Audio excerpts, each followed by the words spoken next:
বাংলাদেশে এসে ভারতের বিপক্ষে এএফসি এশিয়ান কাপ বাছাইয়ের ম্যাচ খেলেছেন হামজা চৌধুরী। ম্যাচ শেষে দলের সঙ্গে দেশে ফিরে এক রাতের মধ্যেই যুক্তরাজ্যের উদ্দেশ্যে রওনা দেন শেফিল্ড ইউনাইটেডের এই তারকা মিডফিল্ডার। তবে যাওয়ার আগে জানিয়ে দিয়েছেন জুনে আবারও আসবেন তিনি। বিমানবন্দরে পরিবারের সঙ্গে শেষবার দেখা করলেন Hamza.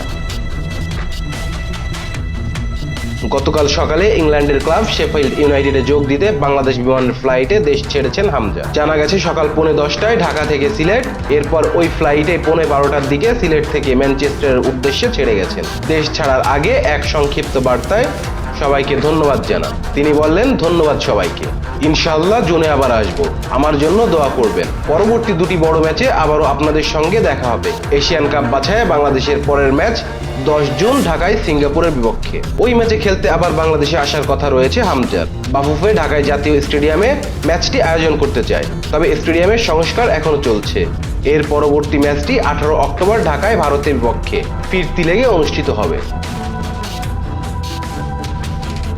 Rezwan Islam, B sports. Please subscribe our channel to get more information about Cricket World.